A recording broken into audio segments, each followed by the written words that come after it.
Muito bem, minha gente. Aqui quem fala é Lucas Luquezzi para comandar mais um papo de redação nesta quarta-feira. Hoje é dia 25 de setembro de 2024. Gente, hoje nós temos algumas notícias de política com implicações policiais também. Por exemplo, a gente vai falar aqui um pouco do caso em que um candidato a prefeito de Amajari foi baleado com 4 tiros enquanto dormia, né? Já já a gente fala a respeito disso, as informações que a gente tem até o momento em relação a isso, inclusive da situação eleitoral dele, né, nesse pleito deste ano.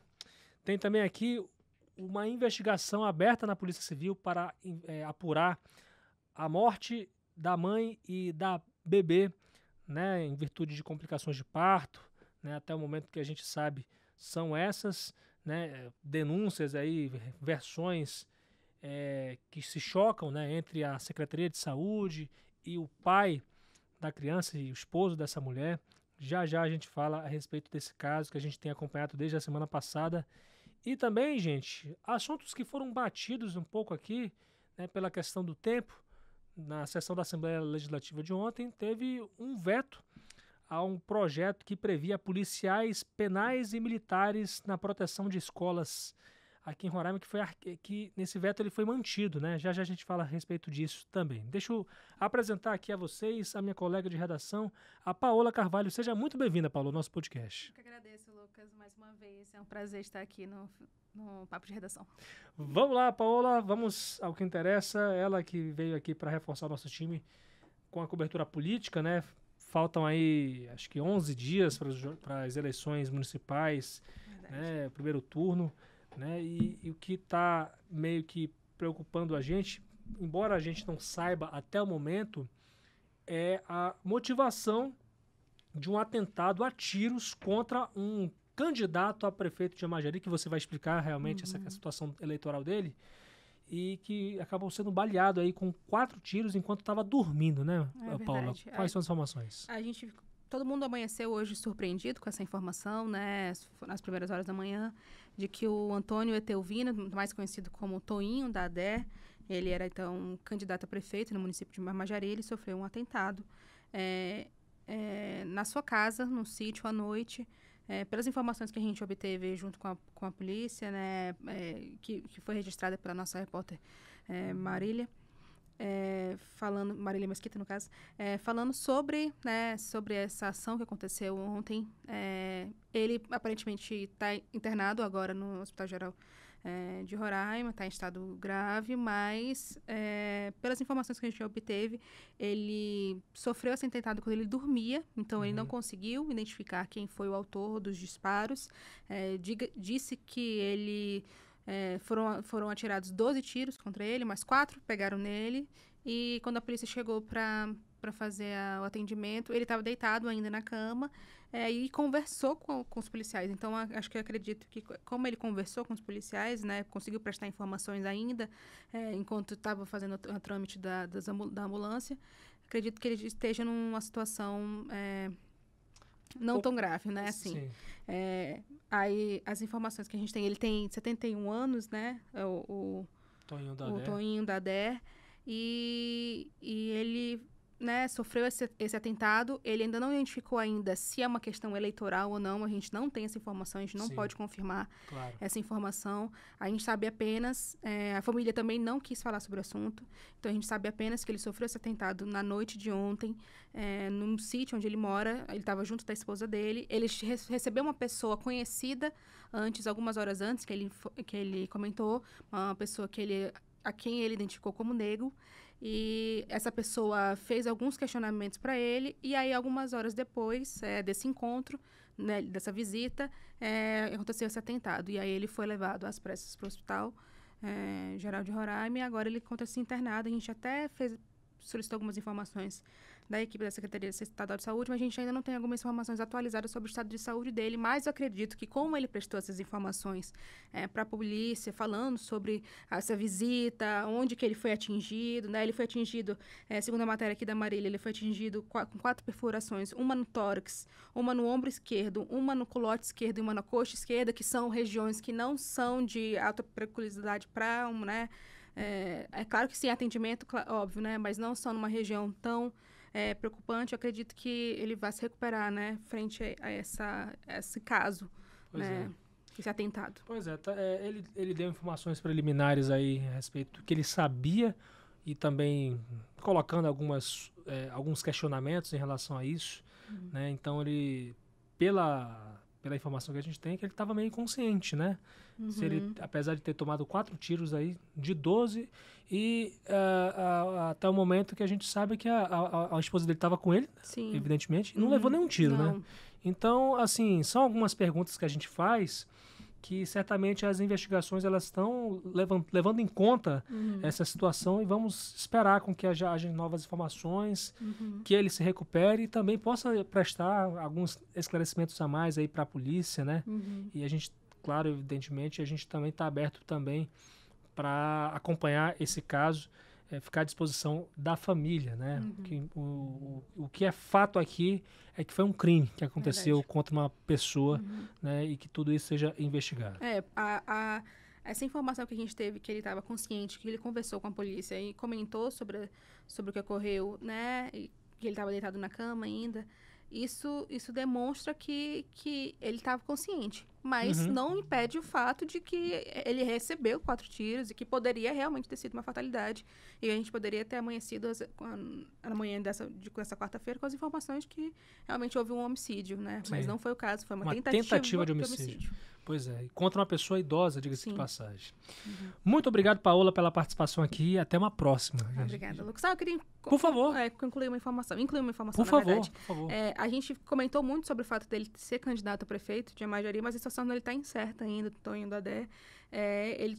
A candidatura dele tinha sido indeferida pela Justiça Eleitoral, não por motivos dele, na verdade, foi um indeferimento da chapa, pela falta de apresentações de informações de documentos pessoais, né, dados, informações originais, documentos com cópia e coloridos do vice da chapa dele, e aí ele estava com a candidatura considerada como indeferida pela justiça. Então, problemas do vice, né, que acabaram... Por conta de problemas do vice, né, ele não conseguiu manter essa candidatura dele apta, né, para concorrer na prefeitura lá em Amajari.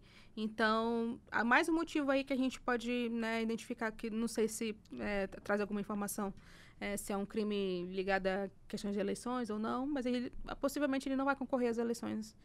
Muito possivelmente ele não vai concorrer às eleições agora, no dia 6 de outubro. Pois é, né? Lá em Amajari, gente, a gente tem 3 candidatos à prefeitura da cidade, né? A Núbia Lima, ela é do Partido Progressistas. Você tem ali o Cleudson, né, que é presidente da Câmara e está concorrendo também à prefeitura. E aí tem o Tonho Dadé, que é do PRD, né? E o que chama atenção, assim, olhando na questão, não a questão desse crime, mas estou falando na questão eleitoral, é de que o Tonho Dadé é o único candidato que não tem apoio de ninguém, né? Assim, politicamente eu diria, né? Porque acredito eu que o Cleudson ainda tem algum apoio de vereadores, né? Para ele se viabilizar como presidente da Câmara, né? Se eu não me engano, ele tem o apoio do presidente da Assembleia Legislativa, né? A Núbia Lima tem o apoio do governador e ele corre sozinho, né? Candidatura independente aí. Sim. Tanto é que ele conseguiu lançar ele como candidato a prefeito, o vice dele como candidato a vice, evidentemente, e não conseguiu emplacar nenhuma chapa de vereador, né? Então ele está realmente correndo sozinho, sem apoio e acreditando aí, né? A gente não sei se ele vai recorrer ou já recorreu, né? Mas por enquanto a situação é essa. Muito obrigado, Paola, pelas informações. Até uma próxima aqui. Eu que agradeço. Até a próxima. Gente, só apenas um adendo aqui em relação a esse assunto das eleições de Amajari. Eu vou, na verdade, resumir aqui as informações da situação da eleição para prefeito em Amajari. Eu esqueci apenas de um candidato aqui, que é o Dr. Pedro, do Novo, né? E eu esqueci também de dizer que o Cleudson Vanderlei, que é o presidente da Câmara Municipal, ele está concorrendo pelo Podemos. Então, são 4 candidatos, na verdade, ao invés de 3, como eu tinha falado.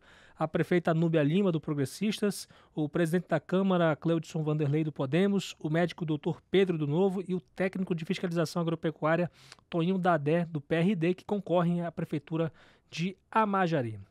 Então, feito esse adendo, agora eu quero mudar um pouco de assunto. Vamos falar agora sobre Novidades a respeito do caso da morte da mãe e da bebê por conta de complicações de parto. Até o momento, o que a gente sabe é exatamente a versão da Cesal e a versão do pai barra esposo, né? Dessas pessoas. José Magno está aqui para falar com a gente a respeito disso. José, seja muito bem-vindo ao nosso podcast, trazendo novidades a respeito desse caso. Muito boa noite, já é noite, né? A gente grava à tarde, mas é boa noite. Lucas, então, hoje a gente soltou uma matéria falando que a Polícia Civil instaurou o inquérito. Na verdade, a última nota que a Cesal deu sobre o assunto foi realmente avisando que seria instaurado um inquérito para apurar as circunstâncias da morte da Carmen Elisa e da bebê. A nota da Polícia Civil hoje só confirmou o que a Cesal o que a Cesal havia falado. Sim. A questão demorou, porque se a gente for analisar a ordem dos fatos, a gente tem um momento que o pai denuncia, a gente tem a demanda que a gente envia para a Cesal para apurar as informações, a Cesal negando de todas as maneiras aquilo que o pai havia apontado, e a gente tem uma comoção popular em relação ao assunto. Afinal, não foi só uma mãe que se perdeu, foi uma vida que ia começar. Sim.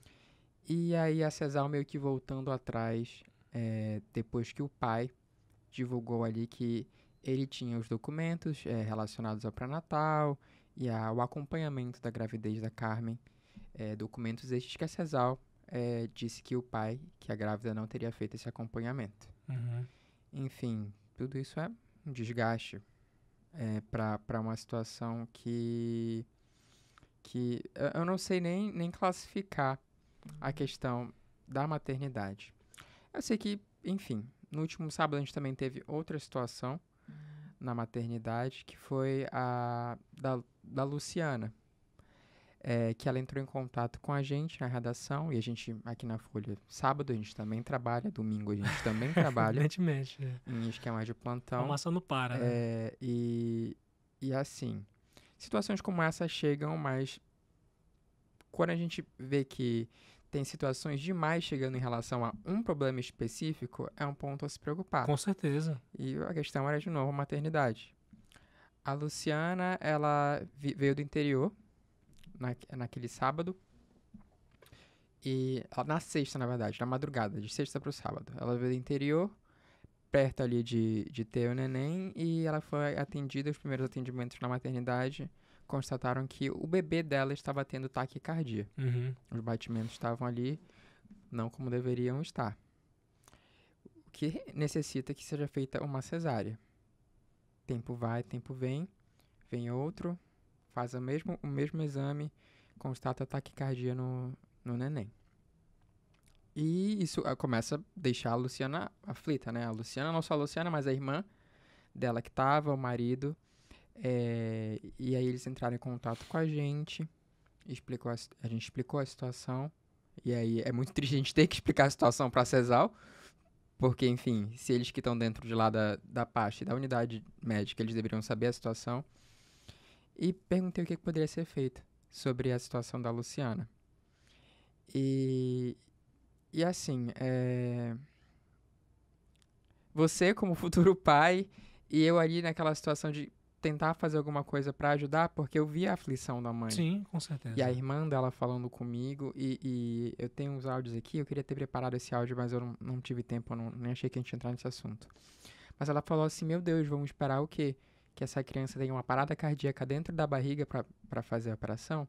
A questão é que, se você olhar nos comentários das nossas postagens em relação à maternidade e às mães que passam pela maternidade, muitas pessoas comentando de que a maternidade, ela meio que tenta de toda forma fazer com que as pacientes tenham um bebê pelo parto normal. O que é uma situação ideal, seria incrível que todas as grávidas pudessem, mas diversos fatores, gravidez de risco, idade, outras comorbidades que essa grávida pode apresentar, realmente impedem que ela tenha um parto normal e geram a necessidade de uma cesariana. E essa era a situação da Luciana, porque além do bebê estar com taquicardia, ela já tem 39 anos e já era a 6ª gestação dela. Sim. Nossa, gente. Então, momento de aflição que eu passei pra Luciana. E pra você ver que, às vezes, o nosso trabalho como jornalista, a gente tem que ter momentos em que a gente tem que ser mais incisivo. Mandei demanda por e-mail. E aí, como que funciona esse fluxo? Eu acho que é importante a gente explicar. Com certeza, eu acho interessante. A gente passa essa demanda, quando vocês chegam com uma denúncia pra gente, a gente passa essa demanda pro órgão responsável, no caso o governo, por meio da CESAL, e a gente dá uma deadline. O que é uma deadline? O limite dentro do qual esse órgão pode responder a demanda antes da gente publicar a matéria dizendo que ele não respondeu. E aí, o que aconteceu? Não me responderam dentro do limite, dei uma ligada. Fulano, você pode conferir a situação da demanda? E aí, situação triste. Já conferimos a situação da sua demanda. A diretora da maternidade já disse que foi de encontro com a paciente. Não explicou se foi de encontro com a paciente ou com o prontuário da paciente. Me tranquilizou. E eu voltei lá com os familiares da Luciana e falou, olha, estão dizendo que já foram de encontro com vocês, que já procuraram vocês, o prontuário de vocês. Alguém já procurou vocês? E o marido da Luciana foi categórico. Ninguém procurou a gente. Tá de brincadeira, José. E aí, Pelo amor de Deus. na mesma hora, eu só encaminhei a mensagem do marido para a assessoria do governo. E eu falei, por favor, vamos dar uma atenção, porque ninguém foi procurar. Isso aqui é o marido que tá falando. E aí, mais 10 minutos passaram e, enfim,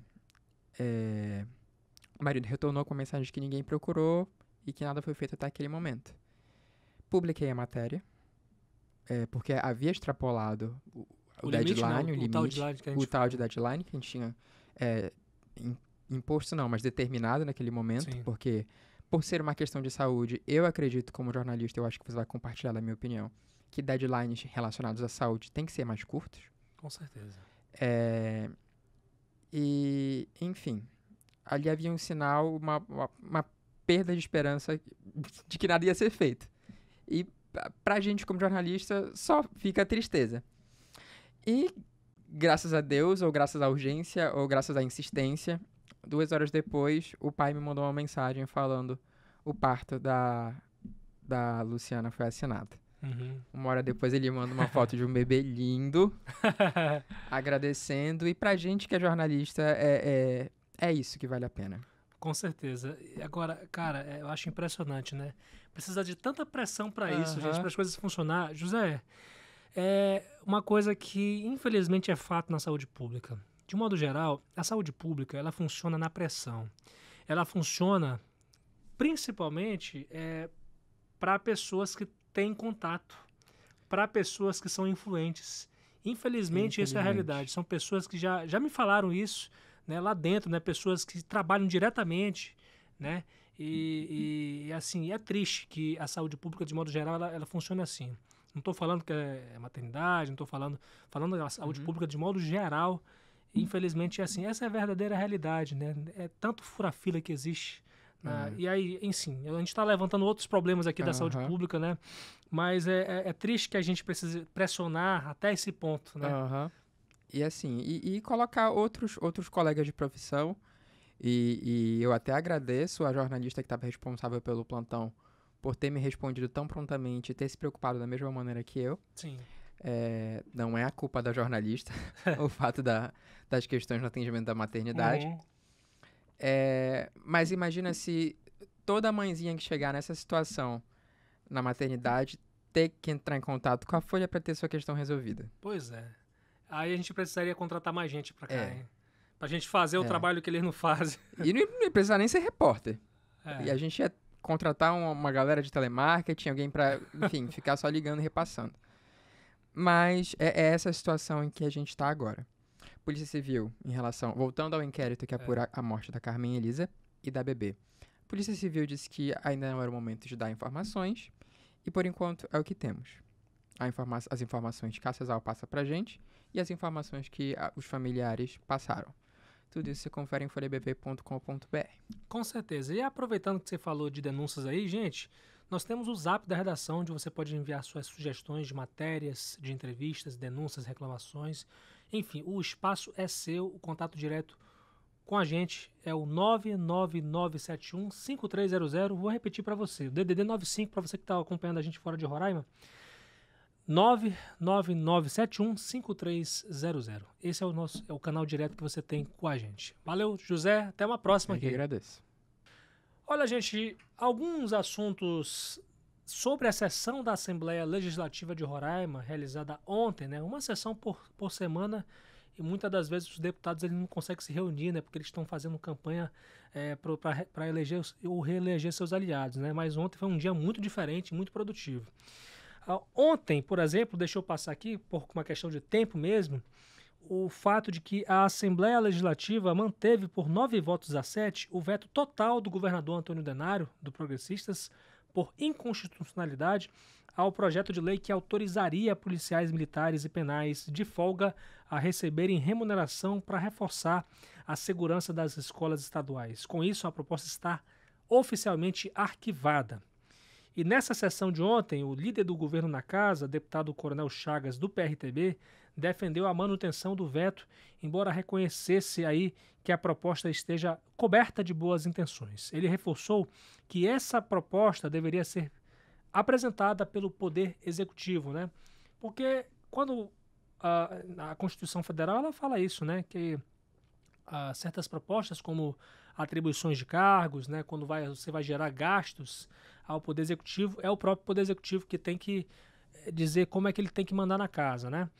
Então, foi mais ou menos nesse sentido a fala do Coronel Chagas, que também seguiu o parecer da Procuradoria-Geral da Assembleia, que, por sua vez, sugeriu que o projeto seja convertido em indicação ao governo. Indicação, em outras palavras, sugestão, gente, sugestão. A autora do projeto, a deputada governista Joilma Teodora, do Podemos, votou contra esse veto. Portanto, para que a proposta fosse promulgada, né? Para que ela virasse lei. Nesse veto enviado aos deputados, o Antônio Denário, governador do estado, explicou que a proposta é inconstitucional porque, legalmente, é um tipo de iniciativa que deveria ser apresentada pelo governo, exatamente como o Coronel Chagas falou, e acompanhada de estudo de viabilidade. Segundo o Denário, a proposição na forma posta, além de interferir na gestão de órgãos estaduais, demandaria a criação de despesas para o Executivo. Lembrando também que em 2023, quando essa proposta foi apresentada, ela veio num contexto de ameaças de massacre em escolas de Roraima, né? E estava tendo essas ondas de massacre infelizes aí pelo Brasil também. E no contexto também do aumento do tráfico de drogas nas proximidades desses locais. Na opinião da autora do projeto, a presença de policiais poderia prevenir e inibir a ocorrência de crimes e violências nos ambientes escolares e ainda aumentar a sensação de segurança nas unidades. Pela proposta, as secretarias estaduais de Segurança Pública e de Educação e Desporto seriam responsáveis por uma lista de policiais voluntários a atuar na segurança das escolas.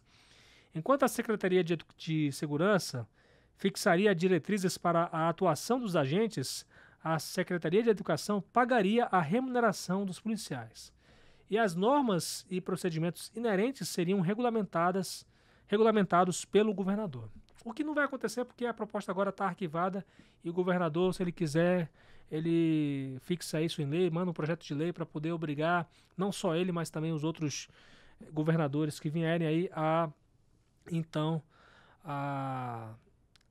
efetivar essa ideia. Gente, esse foi o Papo de Redação desta quarta-feira, dia 25 de setembro. Sou o Lucas Luquezzi e aproveito para convidar vocês a seguir as redes sociais do Grupo Folha. A Folha BV está no Instagram, no Facebook, no YouTube. Rádio Folha BV está no Instagram. Folha FM 100.3 no Facebook, no YouTube. E também, minha gente, o meu Instagram pessoal é Lucas Luquezzi, Luckeze, o meu sobrenome para facilitar a sua busca, você bater um papo, né, você me criticar, né, você reclamar do meu trabalho, a gente tem lá eu tenho lá o meu Instagram para você fazer isso, né, a gente trocar uma ideia também, você conhecer um pouco dos bastidores do Papo de Redação. E, gente, eu fico muito feliz pela audiência que vocês têm dado pra gente todos os dias, né? Um pouco também das críticas que eu faço aqui, vocês respondem. Agradeço demais a participação de vocês. Tem o nosso zap da redação também, o 999715300, aberto para você comentar o que você quiser, sugerir o que você quiser. E tem também o zap, a seção de comentários do canal da Folha no YouTube. Nós estamos lá como Folha BV. Só procurar o que você acha e tá aqui todos os dias, segunda a sexta-feira, o Papo de Redação a partir das 6 da tarde. Gente, que Deus abençoe vocês, muito obrigado. Amanhã a gente se vê ou se ouve, né? Se Deus quiser.